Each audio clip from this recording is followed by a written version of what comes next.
Hi everyone, welcome to your channel CBS English Classroom. Dear students, in this video, today we are going to know the detailed explanation of the beautiful poem A Roadside Stand written by an American poet Robert Frost. एक prolific poet है। जब Robert Frost की बात आती है तो जरूर आप क्लास 10 में दो पोएम पढ़े होंगे। आपको याद आ रहा है? एक पोएम था डस्ट ऑफ स्नो और दूसरा पोएम है आपका जो है फायर एंड आइस, और दोनों पोएम जो है सिंबॉलिक पोएम है। और इनके राइटिंग्स में जो है, जो रॉबर्ट फ्रॉस्ट की जो कैरेक्टरिस्टिक्स है राइटिंग का, वो आपको देखने को मिलेगा कि वो सिंबल यूज करते हैं। और भी और एक चीज, रूरल लाइफ को वो जो है डिपिक्ट करते हैं ज्यादातर, है ना। ये देखने को मिलेगा। अमेरिकन पोएट है, बहुत फेमस है, प्रोलिफिक है। फिर उसके बाद जो है आपको ये इनको पुलित्जर प्राइज भी मिला है। तो इस पोएम को एक्सप्लेन करने से पहले आपको थोड़ा सा हिंट देता हूँ कि इस पोएम में अर्बन पीपल और रूरल पीपल का जो है कॉन्ट्रास्ट दिखाया गया है। जैसे अमीर इंसान और गरीब इंसान के बीच में कॉन्ट्रास्ट दिखाया गया है, कैसे अमीर इंसान गरीब इंसान को डिस्क्रिमिनेट करते हैं, कैसे उसको अवॉइड करते हैं, कैसे उसको नेग्लेक्ट करते हैं। ठीक है। तो इन शॉर्ट अगर बोला जाए कि the poem highlights the hardships and unfulfilled hopes of poor farmers. Okay, contrasting their lives with the selfishness of the rich. Rich people are selfish, इस पोएम में बोला गया है। ओके, तो चलिए शुरू करते हैं पोएम को। और इस पोएम में जितने भी पोएटिक डिवाइसेस है उसको भी बोला मतलब जो है बता दिया जाएगा, और लाइन बाय लाइन एक्सप्लेन करेंगे, साथ में वर्ड मीनिंग्स भी। एंड डियर स्टूडेंट्स, आपको पोएम इसलिए नहीं समझ में आता है क्योंकि आप पोएम को पोएम की तरह नहीं समझ पाते, या तो फिर आप कोशिश कीजिए कि राइट पोएट का पॉइंट ऑफ व्यू से समझिए कि पोएट क्या बोलना चाहता है इस पोएम में, है ना। तो ये पोएम बहुत आसानी से एकदम आपको लगेगा कि इस पोएम को अभी एक्सप्लेनेशन जब मेरा सुनेंगे उसके बाद आपको लगेगा कि ये पोएम में तो कुछ है ही नहीं, और इससे जुड़ी हुई जितने भी क्वेश्चंस आपको क्लास 12 के बोर्ड एग्जाम में, चाहे प्री बोर्ड में, चाहे फाइनल एग्जाम में, बोर्ड में आपको पूछा जाएगा, तो आप इजीली दे सकते हैं। क्यों? क्योंकि आपको पोएम को जो है अच्छे से समझ में आ जाएगा, इसीलिए आप दे सकते हैं। ओके, अब शुरू करते हैं इस पोएम को और समझते हैं। तो यहाँ पर आप देखिए, इस जगह पे ज़्यादातर उतना इम्पोर्टेंट कुछ है ही नहीं। इस जगह पे आप इसको पढ़ सकते हैं, फिर भी देख लेते हैं क्या कुछ लिखा है। कि रॉबर्ट फ्रॉस्ट क्या है कि is a highly acclaimed American poet, ये तो समझ में आ गया, 20th सेंचुरी का पोएट है। और उसके बाद देखिए रॉबर्ट फ्रॉस्ट लिखे हैं कैरेक्टर्स के अबाउट कैरेक्टर्स, पीपल, लैंडस्केप्स, है ना। और उसके बाद जो है उसके पोएम कंसर्न्ड होते हैं ज़्यादातर ह्यूमन ट्रेजेडी एंड उसके बाद tears, okay, human tragedy and fears. उसके बाद his reaction to the complexities of life and his ultimate acceptance of his burdens. तो यहाँ पर कुछ जो है आपको ये जो स्टॉपिंग बाय द वुड्स और स्नो इवनिंग, ये उनका काफी ज्यादा पॉपुलर पोएम है, ये दिया गया है यहाँ पर। और यहाँ पर देखिए रोड साइड स्टैंड जो है, ये फ्रॉस्ट क्या प्रेजेंट किए हैं, द लाइव्स ऑफ पीपुअर, जो डिप्राइव्ड पीपल है, जो मार्जिनलाइज्ड पीपल है, उनका लाइव्स के बारे में बताया गया है, प्रेजेंट किया गया है ना। ये चीज आपको देखने को मिलेगा। ठीक है। तो अब हम लोग सीधा पोएम पे चलते हैं और एक्सप्लेन करते हैं लाइन बाय लाइन और समझते हैं इस पोएम में, और साथ साथ में हम लोग पोएटिक डिवाइस भी एक्सप्लेन कर देंगे ताकि आपको अलग से ढूंढना ना पड़े। क्लियर?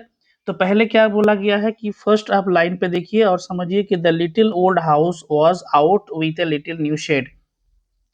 इसका मीनिंग सिंपल है। मान लीजिए रास्ते के किनारे एक छोटा सा घर है, और घर के सामने छोटा सा जो है एक शेड बढ़ा के एक छोटा सा जैसे स्टॉल वगैरह खोल दिया है, जहां पर बैठ के कुछ बेच सकते हैं। क्लियर? समझ में आ गया होगा ना। The little old house was out with a little new shade, मतलब छोटा सा एक घर है, उसके सामने थोड़ा सा बढ़ा के एक छोटा सा जो है एक शेड लगा के उसमें एक स्टॉल खोला गया है।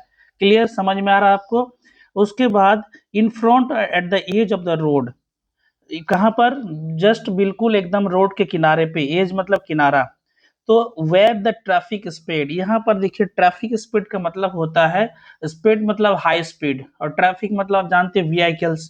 क्लियर हुआ? मतलब जहां पर जो है व्हीकल्स काफी तेजी से जो है आप चलते हैं। ठीक है। तो उसी को बोला गया है यहाँ पर, वो चीज। क्लियर हुआ? दूसरी बात, उसके बाद a road side stand that too pathetically played, है ना। पैथेटिकली का मतलब होता है अर्नेस्टली, EARNESTLY, अर्नेस्टली। ठीक है। प्लेड मतलब होता है रिक्वेस्ट, REQUEST, रिक्वेस्ट। ठीक है। मतलब जो है a road side stand that too pathetically played. आप बोल सकते हैं कि सर एक रोड साइड स्टैंड जो यहाँ लगा हुआ है, ये स्टॉल है, क्या वो रिक्वेस्ट कर सकता है इस तरह से ऑनेस्टली? वो तो रिक्वेस्ट नहीं कर सकता है ना? मतलब वहां पर बैठे लोग जो कुछ सपोज दैट कुछ ऐसा चीज जो बैठे वहां पर कुछ बेच रहे हैं, वो रिक्वेस्ट कर रहा है ऑनेस्टली, है ना? पैथेटिकली मतलब ऑनेस्टली, प्लेड मतलब होता है प्लीडेड या तो फिर रिक्वेस्टेड। क्लियर हुआ यहाँ तक? आपको कोई दिक्कत तो नहीं हो रही है पोएम को समझने में? आपको बहुत अच्छे समझ में आ जाएगा ये पोएम। उसके बाद देखिए आपको पता चलेगा यहाँ पर it would not it would not be fair to say for a dole of bread. यहाँ पर डोल ऑफ ब्रेड यूज किया गया है। डियर स्टूडेंट, आपको समझ में आ रहा है डोल ऑफ ब्रेड क्या होता है? डोल ऑफ ब्रेड जो होता है, आपको जैसे डोल मतलब होता है एक गिफ्ट बोल सकते हैं या फ्री ऑफ कॉस्ट बोल सकते हैं, है ना? यहाँ पर आप सिंपली इस चीज को बोल सकते हैं कि रोटी का हिस्सा है, तो इसमें भिक्षा का अर्थ मतलब लिया गया है ना? यहाँ पर बोला गया कि it would not be fair, ये मतलब अगर बोलेंगे तो ये सही नहीं होगा कि वो लोग मतलब भीख मांग रहे हैं कि मुझे एक रोटी दे दो या मुझे कुछ दो टुकड़ा रोटी दे दो, उसके लिए नहीं। किसके लिए? But for some of the money, पैसे के लिए।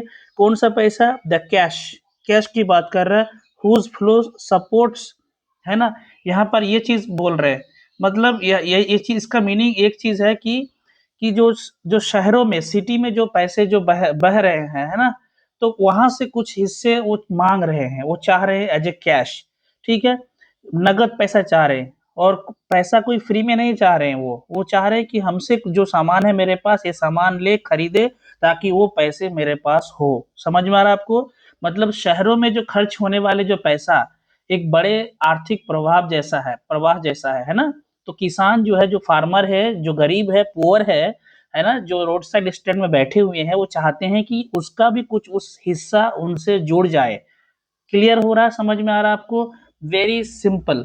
उसके बाद आप अगला लाइन पे चलते हैं कि the flower of cities from sinking and weathering faint. यहाँ पर यूज हुआ है सिंकिंग। सिंकिंग का मतलब ड्राउनिंग इसको बोलते हैं ना, डूबना। और वेदरिंग का मतलब होता है गेटिंग बैड, है ना? फेंट मतलब तो जानते हैं अनकॉन्सियस। समझ में आ रही है बात? तो इसका क्या मीनिंग निकल रहा है इस सेंटेंस का? तो ये इस चीज का एक ही निकल रहा है कि यहाँ पर पोएट बताते हैं कि जो शहरों की जो जो डेवलपमेंट है, जो समृद्धि हो रही है ना, तो पैसों के प्रभाव से जुड़ी है वो चीज। तो किसान भी इसी आर्थिक प्रभाव का एक छोटा हिस्सा चाहते हैं, ताकि अपनी जो गरीबी है वो मिटे, है ना? अपने लोग नहीं तो डूब जाएंगे, वो डूबने से अपने आप को बचा सके। इसीलिए बोल रहे हैं the flower of cities. Clear समझ में आ रही बात? फ्लावर ऑफ सिटीज मतलब शहर की तरक्की। अगर फ्लावर ऑफ सिटीज मतलब डेवलपमेंट ऑफ सिटीज। समझ में आ रही बात? फ्लावर ऑफ सिटीज मतलब डेवलपमेंट ऑफ सिटीज, है ना? वेदरिंग फेंट का मतलब होता है नष्ट होना। वेदरिंग फेंट मतलब गेटिंग बैड, नष्ट होना, खराब हो जाना, ठीक है? तो ये चीज कह रहे हैं यहाँ पर। तो इसका पूरा अर्थ समझ में आया आपको? किसान भी चाहते हैं कि वो छोटा सा हिस्सा उसको हो, उसका जो गरीबी है ना, वो गरीबी मिटे, नहीं तो वो गरीबी से ही मर जाएंगे, इसीलिए वो चाहते हैं, ठीक है? उसके बाद नेक्स्ट आगे बता रहे हैं। पोएट देखिए कितना अच्छा ब्यूटीफुल एक पोएम लिखे हैं। तो उसके बाद नेक्स्ट बता रहे हैं कि the polish traffic. Very good, एक अच्छा वर्ड आया, पॉलिश्ड। पॉलिश्ड का मतलब होता है ब्यूटीफुल। ब्यूटीफुल, है ना? बहुत खूबसूरत या सुंदर। पॉलिश ट्रैफिक मतलब चमकती सजी धजी गाड़ियां, है ना? इसी को बोलते हैं पॉलिश ट्रैफिक। समझ में आ गया? दोनों एक साथ। पास्ट विथ माइंड अहेड, है ना? मतलब गुजर रहे हैं, कहाँ से गुजर रहे हैं? जहां पर उनका दुकान खुला हुआ है, उसी से मतलब जो है आगे बढ़ रहे हैं। मतलब चमकदार जो महंगी गाड़ियां हैं, आगे की तरफ अपनी ही मंशा लेकर निकल जाती थी। मतलब कोई बिल्कुल उनको माइंड नहीं करते हुए कि ये कौन लोग यहाँ बैठे हैं, नहीं है, क्या सेल कर रहे हैं, नहीं कर रहे हैं, वो सबको बिल्कुल माइंड नहीं करते, सीधा आगे बढ़ जाते हैं, ठीक है? माइंड अहेड मतलब अपने किसी काम से या मंजिल से व्यस्त मन पे चले जाना, चल जाना, ठीक है? मतलब शहर की जो लोगों की गाड़ियां हैं, व्यस्त है, वो रुकने की इच्छा नहीं करती है, केवल सामने की मंजिल पर ध्यान है, वो निकल जाते हैं। यही कह रहे हैं कि the polish traffic past with a mind ahead. एकदम समझ में आ गया? Very good. बहुत अच्छा से समझ में आएगा ये पोएम आपको, और आपको कोई भी दूसरा वीडियो देखने की जरूरत नहीं पड़ेगी यूट्यूब में। ये इतना अच्छा से एक्सप्लेन मैं कर दूंगा कि आपको समझ में आना ही चाहिए। उसके बाद जो है नेक्स्ट अगला देखिए। नेक्स्ट क्या बोला है कि और if ever aside a moment then out of sorts. मतलब यहाँ पर बोल रहे हैं कि और अगर कभी वे थोड़ी देर के लिए अगर किन्हीं वजह से ध्यान देते भी है तो वे नाखुश या चिड़े हुए होते हैं। मतलब मान लीजिए किसी फॉर टाइम बिंग कुछ देर के लिए अगर रुकते भी हैं तो वो बिल्कुल एकदम चिड़चिड़ा हो जाते हैं, मतलब नाखुश होते हैं, मतलब उतना ज्यादा भी ये ध्यान नहीं देते हैं, है ना। साइड मोमेंट मतलब पल भर के लिए अलग मतलब जो है अलग होना। आउट ऑफ सॉर्ट्स मतलब होता है खराब मूड में। आउट ऑफ सॉर्ट्स जो वर्ड यूज हुआ है, खराब मूड जिसको बोलते हैं, है ना, जिसको मूड से कनेक्ट किया गया है, ठीक है। ओके, नेक्स्ट जो लाइन है उस पर थोड़ा ध्यान देते हैं हम लोग, अगला लाइन पे। नेक्स्ट नेक्स्ट बोलते हैं कि at having the landscape marred with the artless paint. तो यहाँ पर मेयर्ड मतलब होता है, जो ये वर्ड यूज हुआ है ना मेयर्ड, इसका मतलब होता है आपका डिस्टर्ब्ड, DISTURBD, डिस्टर्ब्ड। क्लियर। उसके बाद जो है आर्टलेस एक वर्ड यूज हुआ है, इसका मतलब होता है अगली, UGLY, अगली मतलब देखने में खराब, है ना, आर्टलेस। तो ये चीज क्या बोला है, ये एक मीनिंग है इसके पीछे, है ना, ये बोलने के पीछे ना एक मीनिंग है। क्या मीनिंग है इसमें, इसमें क्या बताना चाहते हैं एक्चुअली में, क्या बताना चाहते हैं इसमें, ये बताना चाहते हैं कि लैंडस्केप मतलब तो जानते हैं कोई भी दृश्य, है ना, और मेयर्ड का मतलब पता चल गया खराब किया गया, आर्टलेस पेंट मतलब जान जान गए हैं ऐसा अनगढ़ पेंटिंग। तो जो जो रिच जो भी ट्रैवलर्स थे, जो भी गाड़ी लेके चलते थे, जो अमीर पर्सन थे, जो पॉलिश ट्रैफिक पे चलते थे, तो इनको लगता था कि जो भी स्टॉल यहाँ पर लगाया गया है रोड के किनारे पे, तो ये लगता है कि हाथ से पेंट किए गए हुए साइन जो सस्ती दिखते हैं ना, प्राकृतिक सुंदरता को खराब कर दिया है। मतलब इनको जो है, ये इनके वजह से जो है लगता है कि यहाँ का लैंडस्केप बिल्कुल खराब हो गया है। The poor people are responsible, मतलब इनको वो दोषी ठहराते हैं ये रिच पीपल। आप समझ सकते हैं मतलब इनको कितना ज्यादा ही इनका जो है सोच विचार कितना मतलब कैसा है, इनके बारे में जो सोचते हैं, है ना। तो इसीलिए जो है ये बोल रहे हैं कि they consider the shed as some ugly construction, मतलब इस शेड को उनको अगली कंस्ट्रक्शन के तौर पे बताया गया है कि that has destroyed beauty of the area, मतलब इस एरिया का जो ब्यूटी है वो खराब कर दिया गया है, ये आगे सामने शेड बढ़ा के। समझ में आया आपको। मतलब आप सोच सकते हैं, मतलब जो है आप ऊपर से आप कुछ खरीद नहीं रहे हो, दूसरी तरफ से आप उनको जो है इस तरह से आप कमेंट पास कर रहे हो जो उनको ऊपर से ही बुरा लगेगा। आप तो कुछ खरीद नहीं रहे हो, कुछ उसको अर्निंग भी नहीं हो पा रही, उल्टा आप उसको कमेंट कर रहे हो कि ये इनके शेड की वजह से, इसका जो अगली कंस्ट्रक्शन वजह से जो यहाँ का जो ब्यूटी है, इस एरिया का ब्यूटी एकदम बिल्कुल खत्म हो चुका है। They are responsible, they have destroyed the beauty of the area. आप समझ सकते हो कितना मतलब इनका सोच विचार कैसा है। Okay, very good. अब हम लोग नेक्स्ट आगे फर्दर आगे लाइन पे देखते हैं क्या है कि next of signs that with n turned wrong and s turned wrong। यहाँ पर क्या बोल रहे हैं इस चीज इस लाइन पे, इसका मतलब ये बता रहे हैं कि जो भी साइन है ना, जो साइन जो अनगढ़ है, मतलब वे दिशाएं गलत दिखाते हैं। किस तरह का, मतलब जो है ऐसा बिल्कुल ठीक ठाक नहीं है, रॉन्ग है ना, ये बताते हैं कि असमन असमनजनक जो अव्यवस्थित रूप प्रस्तुत करते हैं, मतलब एकदम व्यवस्थित नहीं है एवं ढंग से नहीं है, ये कहना चाहते हैं कि गलत है, अटपटे लग रहे हैं। जो दिशा निर्देश है, उन जो साइन बोर्डों की जो पेंटिंग ऐसी थी, वहाँ जो साइन बोर्ड है जो उसकी जो पेंटिंग ऐसी थी कि दिशा निर्देश भी गलत या अटपटे लगे हैं, ये चीज बोल रहे हैं, ठीक है। उसके बाद आगे क्या बोल रहे हैं कि offered for sale wild berries in wooden quarts और crook necked golden squares with silver warts. ये जो क्वार्ट्स है और वाट्स है, दोनों का जो है इसका मीनिंग होता है कंटेनर, CONTINER, कंटेनर, मतलब किसी चीज में भी जो है, जो भी कंटेन में वो बेच रहे हैं उसी चीज को, है ना। वुडन कॉर्ड्स तो वुडन कंटेनर हो गया, सिल्वर वॉट्स मतलब सिल्वर कंटेनर हो गया, है ना। तो वो लोग क्या बेच रहे थे एक्चुअली में, आप यहाँ देख सकते हैं और अच्छे से, वो लोग जो भी बेच रहे थे वो क्या क्या बेच रहे थे, वही यहाँ पर बताया गया है इस चीज में, ठीक है। तो वो बेच रहे थे कि यस, वो लोग जो बेच रहे थे यहाँ पर आप देख पा रहे हैं कि जो दुकान है वो ऑफर कर रहे थे, वाइल्ड बेरीज बेच रहे थे। किसमें वाइल्ड बेरीज जो बेच रहे थे, ये एक चीज आप यहाँ देख रहे हैं, ठीक है, वाइल्ड बेरीज वो वुडन जो लकड़ी का बना हुआ कंटेनर है उसमें बेच रहे थे। और जो स्क्वैश है ना, एक एक काइंड ऑफ जो है वेजिटेबल्स आप बोल सकते हैं, स्क्वैश जो है ये बेच रहे थे आपका किसमें, जो गोल्डन स्क्वैश है वो सिल्वर कंटेनर में वो बेच रहे थे। ठीक है। सो उसके बाद आगे बताते हैं, क्या बताते हैं कि ये है क्रूक नेक्ड बताया गया है। क्रूक नेक इसीलिए बताया गया है क्योंकि लॉन्ग नेक था, है ना, जो कंटेनर्स था ना उसका लॉन्ग नेक था and are of silver colour था। ठीक है। तो ये चीज बताता है। तो सम सीनरीज जो है of beautiful natural scenes of mountains are also being sold. यहाँ पर अगला लाइन पे जब देखेंगे तो ये चीज आपको पता चलेगा। क्या पता चलेगा? और beauty rest in a beautiful mountain scene, है ना। Some sceneries of beautiful natural scenes of mountains are also being sold. तो यहाँ बताते हैं अगला जो है, आप देखिए कि यू हैव द मनी, आपके पास पैसे हैं, but if you want to be mean, है ना। यहाँ क्या बताया जा रहा है? यहाँ मीन मतलब हो गया आपका सेल्फिश। मीन का मतलब यहाँ पर सेल्फिश बताया गया। ठीक है, सेल्फिश। क्लियर। और उसके बाद जो है यू हैव द मनी, है ना। इस दोनों लाइन से हम लोग एक चीज तो समझ गए कि इससे ये क्लियर हो गया है कि ये जो नेचर का जो है ब्यूटी उसको मतलब जो है डिस्क्राइब किया गया है। इसमें से ये लाइन, ये दोनों लाइन जो है, जैसे ये वाला और ये वाला। ओके।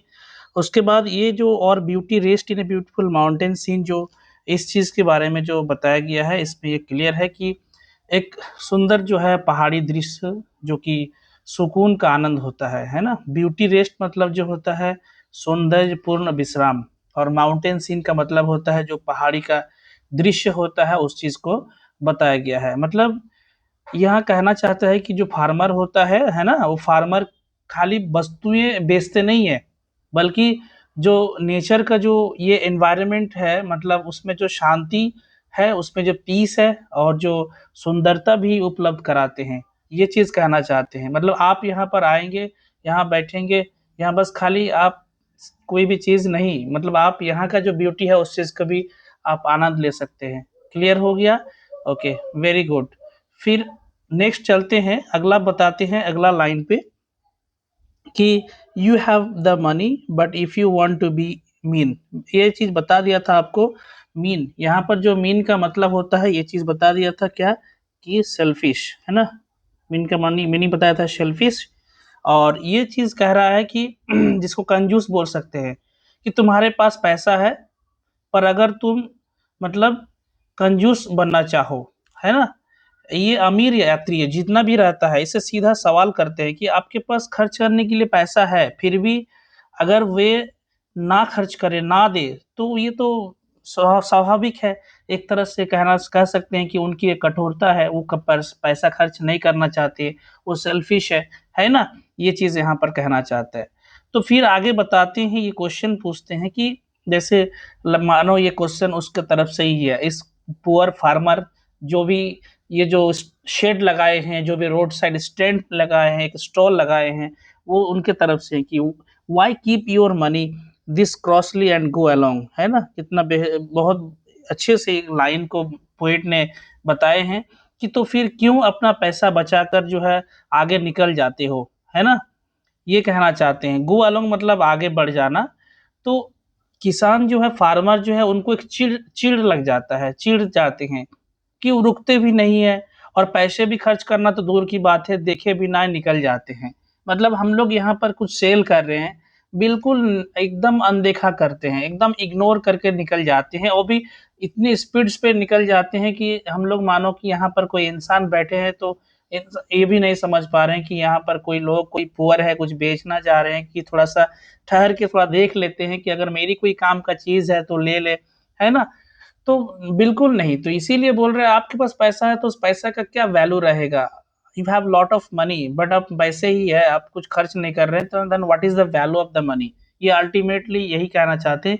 आपके पास पैसे बहुत कुछ है, लेकिन वो पैसा कोई भी काम पे नहीं लगा रहे हैं, तो पैसा का क्या मीनिंग है ना। कुछ नहीं खरीद रहे हैं, कोई कुछ भी किसी भी चीज के लिए स्पेंड नहीं कर रहे हैं, तो वही कह रहा है कि पैसा क्या है, आपके पास क्या रखे हो, पैसा का क्या मीनिंग है।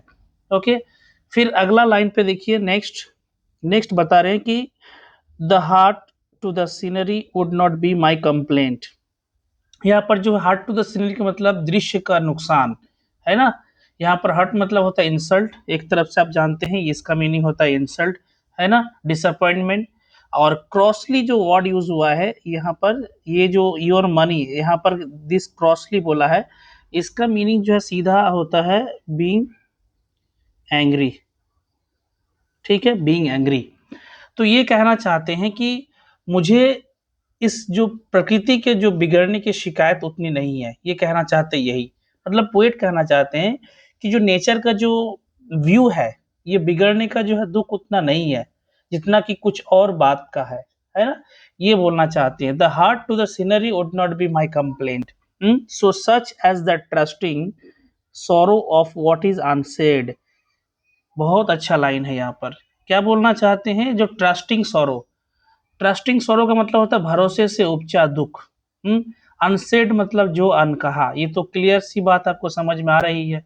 हाँ, मतलब जो है जैसे बिलीव करता है। सो यहाँ पर they believe that their life is full of सोरो, कौन कौन बिलीव करते हैं, ये farmer. They believe that their life is full of सोरो, है ना, full of grief, but they do not express their सोरो। वो अपना दुख को सोरो नहीं करते, मतलब जो है दुख को जो वो अपना एक्सप्रेस नहीं करते हैं, बयां नहीं करते हैं। They feel that they have their shop so far from the city and they also want to earn some money just like people living in city earn. जैसे शहर में लोग अर्निंग करते हैं, तो ये लोग भी कुछ अर्निंग करना चाहते हैं यहाँ से, है ना, कुछ पैसे कमाना चाहते हैं। बात से समझ में आई बात। तो ये कह रहे हैं कि किसान की जो है, मतलब आगे लाइन देखेंगे क्या कि here far from the city we make our road side stand, मतलब वो, मतलब जैसे रोड साइड स्टैंड में एक उन्होंने एक स्टॉल लगाए हैं जो कि शहर से काफी दूर है, तो यहाँ पर वो कुछ पैसे कमाने चाह रहे हैं, है ना। तो किसान जो है चुपचाप, मतलब झेल रहे इस चीज को कि टूटने जाए, मतलब ये उसकी उम्मीद जो है टूट, मतलब उम्मीद टूटन ज्यादा दर्द देती है, मतलब ये जो टूट गए हैं उम्मीद, तो वे इनसे दर्द देती है उनको। तो शहर से दूर वो अपना स्टॉल लगाया गया है और सड़क के किनारे पे, और कोई कुछ नहीं खरीद रहे हैं, है ना, बिल्कुल अर्निंग नहीं हो रही है। तो किसान अपनी जगह का परिचय देता है कि गांव और शहर का अंतर स्पष्ट करता है। इससे साफ पता चलता है कि they are very rich people who are living in the city and who are living in the village, so they are very poor. And ये चीज भी यहाँ पर बताया गया है, इस पोएम से पता चल रहा है कि poor people are discriminated by the rich people, है ना। तो वो अर्बन है, ये रूरल है, तो दोनों का कॉन्ट्रास्ट तो इस पोएम में पहले ही बता दिया। डियर स्टूडेंट्स, बच्चों, ये दिमाग में एकदम सेट कर लीजिए, इस पोएम में कॉन्ट्रास्ट है, मतलब रिच पीपल का और पुअर पीपल का। तो ये आपको इसीलिए बहुत अच्छे से समझ में आ भी रहा होगा इस पोएम को। Clear, okay. अब हम लोग चलते हैं नेक्स्ट, अगला जो है लाइन पे। फिर यहाँ पर क्या बताया गया देखिए, यहाँ बताया जा रहा है कि ask for some city money to feel in hand. Okay, यह इस जगह पे देखिए, and ask for some city money, यहाँ पर सिटी मनी मतलब शहर में चलने वाला पैसा। शहर में चलने वाला पैसा इन द सेंस किनका पैसा, ऑफ कोर्स रिच पीपल का पैसा, है ना, जो शहर में चलते हैं। तो यहाँ ये लोग कहना चाहते हैं कि हम चाहते हैं कि शहर का कुछ पैसा हमारे हाथ में भी आ जाए, हमारे हाथ में भी आए, हम भीख नहीं मांग रहे। I want to sell the, okay, कुछ जो भी उसके पास कुछ वेरीज है, वाइल्ड बेरीज है, स्क्वैश है, I want to sell them, और वो सेल करके उनके बदले में कुछ पैसे चाहिए उनको, है ना। तो उनकी जो मांग है वो बहुत सीधी है, दैट इज नॉट द कटोरा लेके भीख मांगना जैसे नहीं है, भीख नहीं है, बस वही पैसा जो शहर में आसानी से बहता है ना, फ्लो होता है, वो पैसे हमें चाहिए। उसके बाद फिर आगे बोलते हैं, to try if it will not make our being expand, to try if it will not make our being expand। Clear, तो यही बोलना चाहता है ना, एक्सपेंड मतलब फैलना, विकसित होना जिसको बोलते हैं, ठीक है। तो ये कहना चाह रहे हैं कि एक्सपेंड मतलब ग्रो भी होता है, जैसे बिकम रिच, है ना। एक्चुअली विद द मनी, ये कहना चाहते हैं कि ताकि देखे कि क्या यह पैसा जो है हमारी जिंदगी को थोड़ा हो सकता है बेहतर बना सकता है, तो हो सकता है हमारे जो गरीबी है इसको चेंज कर सकता है ना। तो ये एक उम्मीद है, ये एक होप है, किनका, पुअर पीपल का, जो यहाँ रोड साइड स्टैंड में बैठे हुए हैं और कुछ बेच रहे हैं। तो उनका जो वो जो है वो आशा करते हैं कि पैसा उनकी सीमित जो गरीबी को दूर करेगा। पूरा तो नहीं दूर कर सकता है, लेकिन समहाउ, है ना, कुछ हद तक उनको चेंज कर सकता है। जीवन के जो लाइफ़स्टाइल है, जो जो उसका चेंज कर सकता है ना? वो समझ सकते हैं कि पॉवर्टी क्या चीज़ है, गरीबी क्या चीज़ है। सो दे आर सफरिंग एक्चुअली। इसीलिए वो लोग जो है सोच रहे हैं कि यहाँ कुछ बेच के हम पैसा लेके इसी पैसे से हम कोई दूसरा चीज़ खरीद सकते हैं। हो सकता है कपड़ा खरीदें फेस्टिवल के लिए, हुँ? कोई ज़रूरी नहीं है कि अभी भी आपको जैसा लगता है ना वैसा नहीं है। अभी भी बहुत कोई लोग हैं जो, है ना, उस पैसे कुछ पैसे मतलब अर्न करने के बाद उस पैसे से कुछ दूसरा कुछ खरीदना चाहते हैं। हो सकता है उनके पास कोई वेजिटेबल उगा रहे हैं, उस पैसे से वो कुछ स्वीट डिश खरीदना चाहते हैं, कुछ मिठाई खाने का मन करता है तो वो खरीदते हैं। कुछ ड्रेसेस खरीदते हैं, बच्चे के लिए कुछ खरीदते हैं, हो सकता है उस पैसे से कुछ किताब खरीदते हैं, कुछ कॉपीज़ खरीदते हैं, पेन खरीदते हैं, है ना?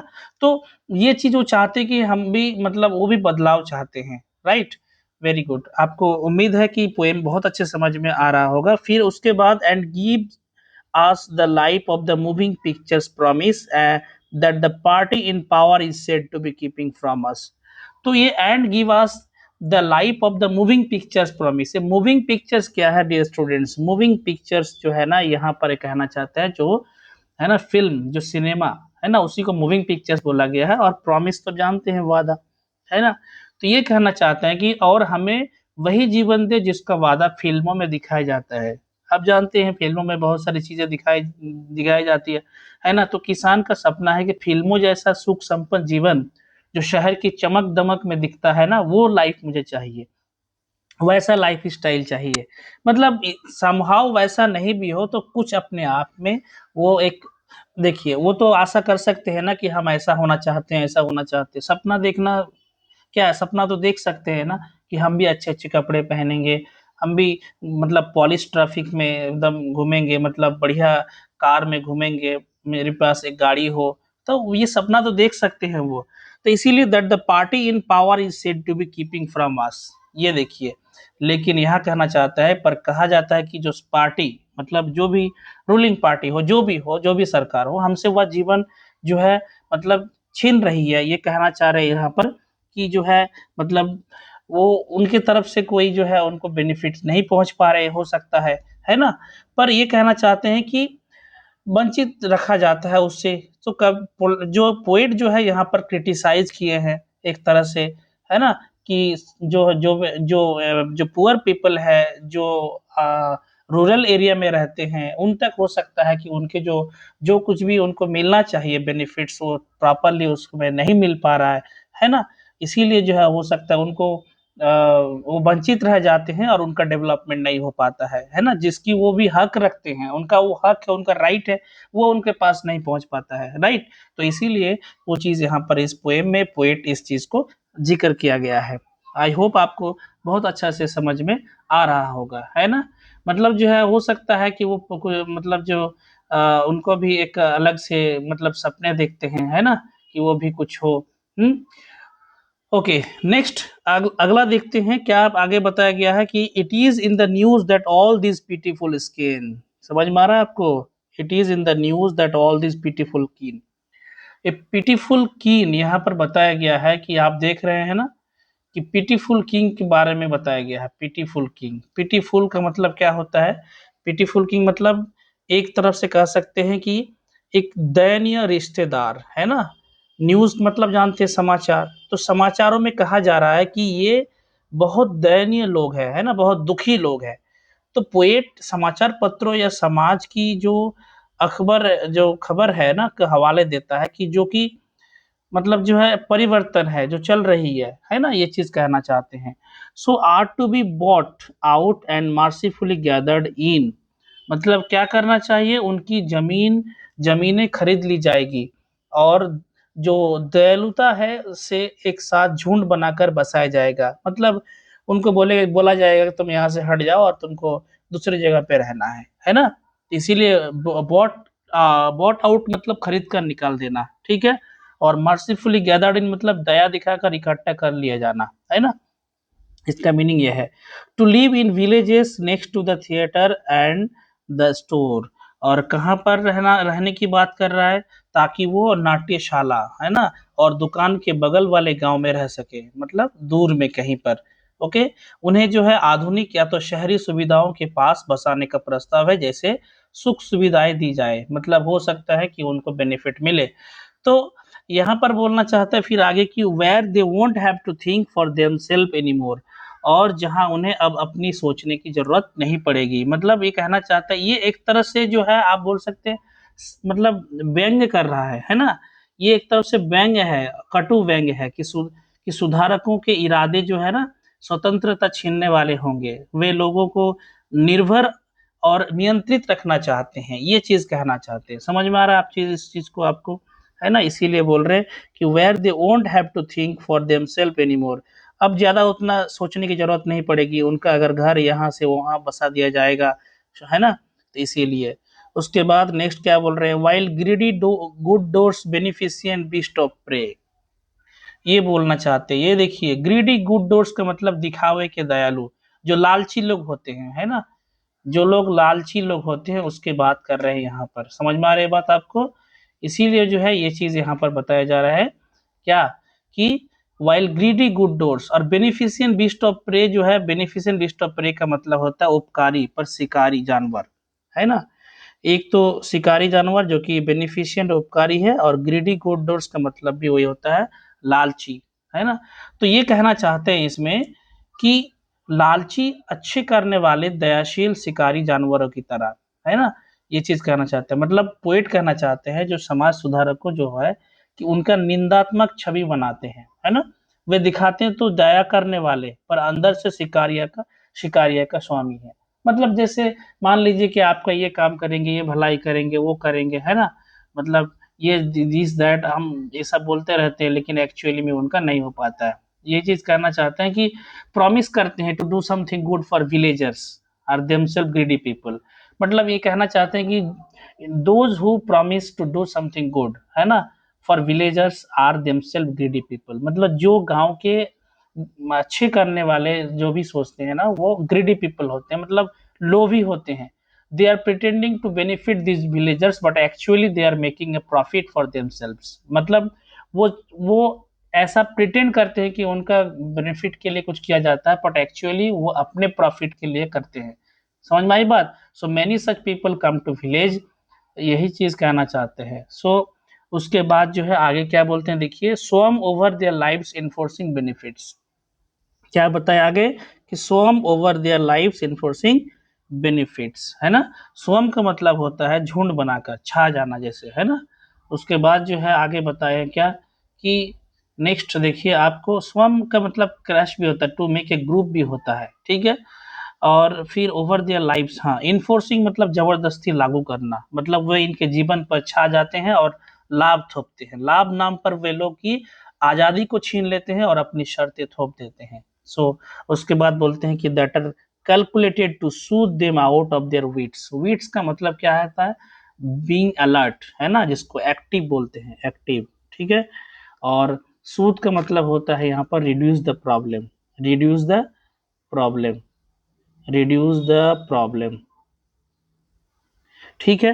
तो इसका मीनिंग क्या हो गया, इस लाइन का क्या अर्थ है, तो ऐसे लाभ जो उन्हें उनकी समझ चेतना से सुन्न कर दे, इन्हें नियंत्रित करने के लिए, ठीक है। कैलकुलेटेड मतलब योजना बनाकर, और सूद आउट ऑफ देयर विट्स का मतलब जो होता है जैसे आ, उसका रहने का जैसे समझ समझ ना रह, मतलब जो उसको समझे ना, और रहने का तक शांत करना। सो ये सहायता जो लोग मतलब ताकि सचेतता हार जाए इसके लिए दी जाती है, ताकि वे विरोध ना कर सके, कुछ ऐसा चीज हो तो बता दिए, कुछ दे दिया ताकि वो विरोध ना करे, है ना। तो ये चीज है। तो ये यहाँ ये चीज कहना चाहते हैं कि many times they need to work in night so they need to sleep during the day, है ना। तो their life style goes under a total change. Okay. तो ये कहना चाहते हैं। फिर यहाँ पर देखिए कि अगला लाइन पे ही वही बोल रहा है कि and by teaching them how to sleep they sleep all day, मतलब उन्हें कैसे सोना है सिखाकर वे पूरी तरह सुस्त आलसी बना दिए जाते हैं। समझ में आई बात। Teaching them how to sleep मतलब ये एक प्रतीकात्मक एक आलस्य सिखाना है। मतलब ये भी एक टाइप से व्यंग्य है कि वे लोगों को सक्रिय जीवन से हटाकर निष्क्रिय बना देते हैं। दे आर एक्चुअली एक्टिव, लेकिन उनको पैसिव बना दिया जाता है ना? उनको मतलब एक तरफ से आप बता बता सकते हैं कि उनको गुमराह कर दिया जाता है। फिर आगे बताते हैं, देखिए क्या बताए हैं आगे कि नेक्स्ट एंड डिस्ट्रॉय, ये हो गया। उसके बाद and destroy their sleeping at night the ancient way, है ना? ये कहना चाहते हैं एंशिएंट वे मतलब पुराना प्राकृतिक तरीका, और रात में अपनी प्राकृतिक जो परंपरागत नींद और जीवन रिदम को नष्ट कर देते हैं। पारंपरिक जीवन का संतुलन बिगड़ता है और आधुनिक सुविधाओं उनकी वास्तविक जीवन शैली जो होता है वो उसको नष्ट कर देती है। समझ में आई बात? तो यही चीज कहना चाहते हैं, मतलब their lifestyle goes under a total change, so it is not the same old style। उसके बाद आगे हम लोग बढ़ते हैं अगला स्टैंजा पे और देखते हैं कि यहाँ पर क्या मीनिंग कर रहे हैं। उसके बाद आप देखिए कि sometimes I feel myself I can hardly bear. ये आई कौन है? आई आई यहाँ पर पोएट है रॉबर्ट फ्रॉस्ट। वो क्या बोलना चाहते हैं कि कभी कभी मुझे लगता है कि मैं यह सब सहन नहीं कर सकता। हार्डली बियर मतलब मुश्किल से सह पाना। मुझसे अब बर्दाश्त नहीं होता है, इतना पेन, इतना मतलब दर्द हम टॉलरेट नहीं कर सकते हैं, है ना? इसीलिए बोल रहे हैं sometimes I feel myself I can hardly bear. ये किसका बियर है, किसका? ये मतलब जो है ये पेन को, मतलब ये जो पुअर पीपल है जो कुछ बेचते हैं, उनका जो दर्द है वो चीज़ वो नहीं सह पाते हैं। So the thought of so much childish longing in when. Longing मतलब जानते हैं ना, डिजायर, विश। इन वेन का मतलब होता है नॉट सक्सेसफुल, है ना? जैसे कि हम लोग कभी कभी बताते नहीं है कि everything goes in my hard work goes in when. मेरा जो हार्डवर्क था ना वो पानी में चला गया, मतलब कोई काम का नहीं आया, नॉट सक्सेसफुल, है ना? उसके बाद जो है तो यही कहना चाहते हैं यहाँ पर, क्या कहना चाहते हैं कि इतनी सारी जो ये है मतलब मतलब बचकानी जो आशाओं का जो है व्यर्थ होना, यह विचार सहन करना कठिन है। मतलब किसान की जो सरल, किसान तो बहुत सिंपल होता है, बहुत सिंपल थिंकिंग कर रहते हैं, मासूम होते हैं इनकी इच्छाएं, है ना?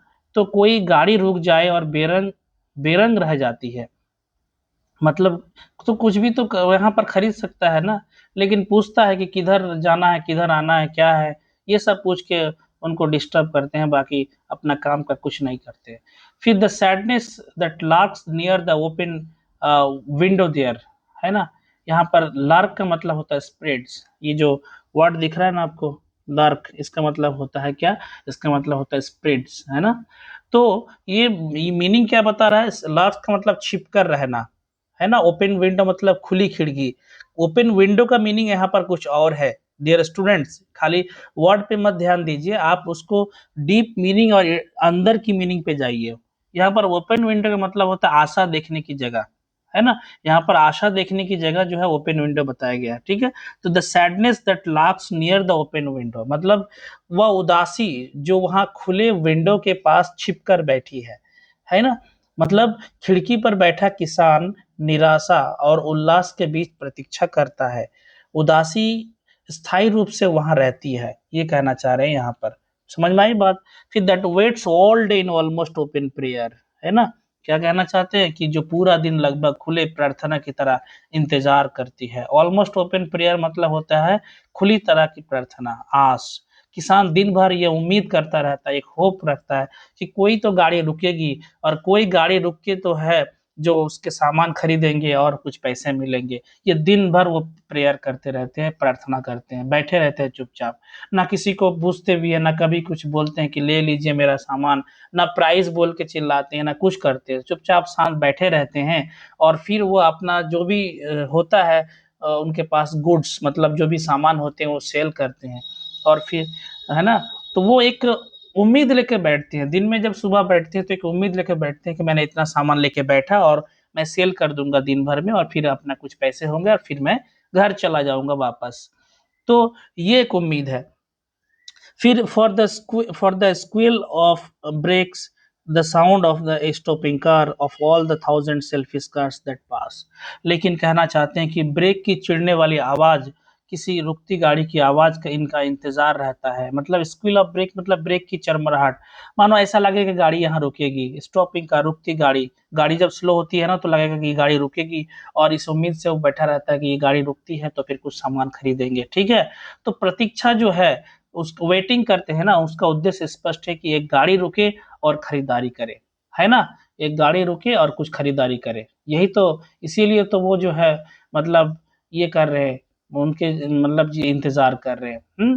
सो it is their prayer that some cars should apply brakes, stop their car and come to their shop. So among thousands of cars, some cars do stop there, but the travelers are interested in knowing rates of things in the village, and it is just for comparison of prices.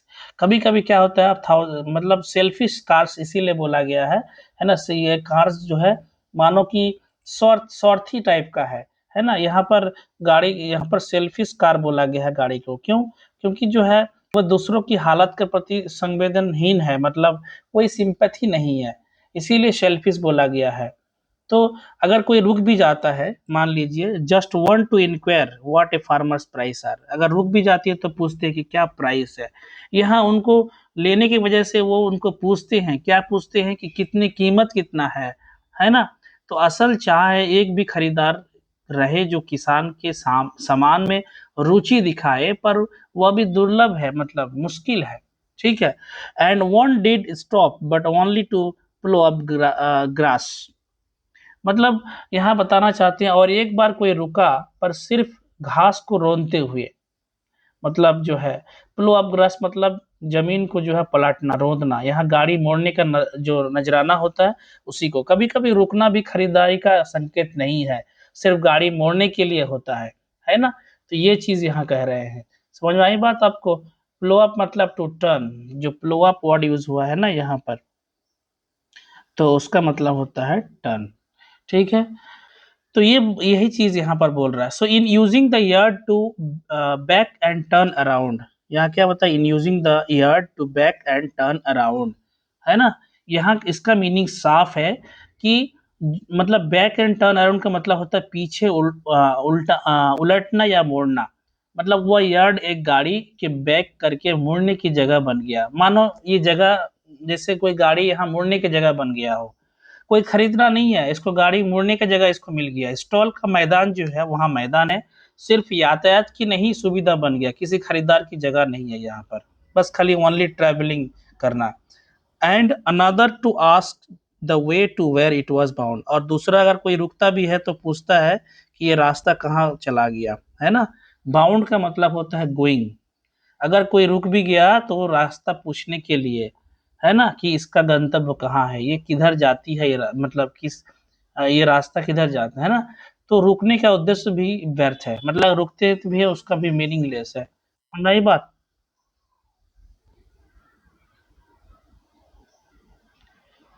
चीज बता रहा है कि रुकने का उद्देश्य क्या है। रुकने का उद्देश्य एक ही है कि पूछना, कि रास्ता पूछना, खरीदारी नहीं, है ना। उसके बाद नेक्स्ट हम लोग देखते हैं कि एंड अनदर, अगला है कि and another to ask could they sell it a gallon of gas. मतलब और कोई पूछने आया है कि वह यहाँ एक गैलन पेट्रोल गैस बेच सकता है क्या। गैलन ऑफ गैस का मतलब होता है पेट्रोल का एक मापक होता है, मेजरमेंट, जिससे वो ये पूछता है ना। मतलब ये नहीं कि जो चीज उसके पास मिलेगा नहीं वो पूछ रहा है। आप जानते हैं ना एक गैलन का मतलब 4.2 लीटर्स, है ना, 4.2 लीटर्स, आप तो जानते हैं। तो ये कह रहे हैं कि जो गैस मतलब यहाँ फ्यूल, मतलब यहाँ पेट्रोल हो डीजल हो कुछ भी हो, वो पूछ रहे हैं उनसे, जो कि वो मिलेगा नहीं। शहर के लोग स्टॉल के अलग अलग तरह की मांग करते हैं, किसानी की वस्तु नहीं, बैकअप सुविधाएं मांगते हैं अपने फायदे के लिए। इसीलिए वो पोएट यहाँ उनको बताए सेल्फिश कार्स, है ना, अपने मतलब ही के लिए। वो उनके पास जो सामान नहीं है वो मांग रहे हैं खरीदने के लिए, जो है वो नहीं पूछ रहे हैं। समझ में आई बात। सो रियली ये पैथेटिक नहीं है तो और क्या है। उसके बाद आगे देखिए, नेक्स्ट जो पूछा है, नेक्स्ट क्या बताया गया है, नेक्स्ट बताया गया है, आप देखिए यहाँ पर अगला लाइन पे कि they could not this crossly they had none didn't it see. मतलब जो है क्या उसको दिखाई नहीं दे रहा है, वो नहीं बेच सकते हैं, है ना। किसान चिढ़कर कहा, वो नहीं बेच सकते हैं, उनके पास पेट्रोल नहीं है क्या, यह नहीं दिखता उनको। क्रॉसली मतलब थोड़ा गुस्से से, है ना, एंग्री वे से बोलना कि वो तो देख सकते हैं, है ना। मतलब जो है द शॉपकीपर एंग्रीली दो if they could not see what was being sold, दिखाई नहीं दे रहा है, मतलब जो है क्या बेच रहे हैं हम लोग। तो तो ये चीज जो है यहाँ पर बता रहे हैं, ठीक है, समझ में आया आपको। अब चलते हैं, लास्ट स्टैंजा बचा हुआ है, लास्ट स्टैंजा को देखते हैं कि नो इन, यहाँ पर बता रहे हैं कि no in country money the country scale of again. यहाँ इसका मीनिंग साफ है कि गांव के जो पैसा की बात करूं तो यहाँ की जो कमाई है और लगभग लाभ की माप बहुत छोटी होती है ना। No in country money the country scale of gain, ये कहना चाहते हैं, है ना। कंट्री मनी का मतलब जो जैसे कंट्री लाइफ हो गया, है ना, तो ये देहात जो की आमदनी जो भी होती है। स्केल ऑफ गेन मतलब लाभ का मापदंड होता है। तो गांव के पैसों की अगर बात करूं तो यहाँ की कमाई और लाभ की माप बहुत छोटी होती है, मतलब ज्यादा उसका प्रॉफिट नहीं होती है, उतने अर्निंग ज्यादा नहीं होती है, ये चीज कहना चाहते हैं। मतलब मतलब रूरल एरिया का जो पैसे होते हैं, जो उनकी अर्निंग होते हैं, उनके जो पैसे होते हैं वो कम, उसका स्केल कम होता है। So the requisite lift of spirit has never been found. मतलब यह रिक्विजिट मतलब जरूरी, लिफ्ट ऑफ स्पिरिट का मतलब होता है मनोबल की बढ़ोतरी। सो जरूरी आत्मिक उठान, उम्मीद, हौसला यहाँ कभी नहीं मिली, मतलब जो उनका मिलना चाहिए वो कभी नहीं मिले। और so the voice of the country seems to complain, इसका मतलब यही कहना, वॉइस ऑफ द कंट्री मतलब जो देश या देहात की जो आवाज होता है ना, और कभी कंप्लेन, शिकायत तो कभी नहीं, सीम्स टू कंप्लेन। तो ये कहना चाहते हैं कि ऐसा लगता है कि जैसे देहात की जो है, यानी यहाँ के लोगों जो रूरल एरिया में रहते हैं, यहाँ जी जगह की आवाज यही शिकायत कर रही हो। एक्चुअली ये एक तरफ से शिकायत भी कर सकते हैं कि मतलब ये जगह ही शिकायत कर रही है, यहाँ के लोग जो है ना, लोगों या जगह की जो है आवाज, यही एक चीज यही शिकायत कर रही है, यही कंप्लेन कर रही है। फिर उसके बाद जो है फिर इस चीज को हम अगर बताएं कि जो the money available through the sale of things is not sufficient, जो कुछ भी बेचते हैं ना पैसे, उससे वो जो भी सेल करते हैं, जो उससे अर्निंग होती है वो सफिशिएंट नहीं है उनके लिए, है ना। उनके लाइफ, उनको मतलब डेली उनको लाइफ चलाने के लिए सफिशिएंट नहीं है। The villagers have not been to uplift their lifestyle, so hence the villagers always complained about poor conditions and lack of money। of course वो करेंगे कि उसके पास जो है उनकी कंडीशन बहुत पुअर है, उनके पास पैसे की मतलब कमी है, पैसे ज्यादा नहीं है, तो वो इसीलिए करते हैं कि मतलब जो है नहीं है तो ऑफ कोर्स करेंगे।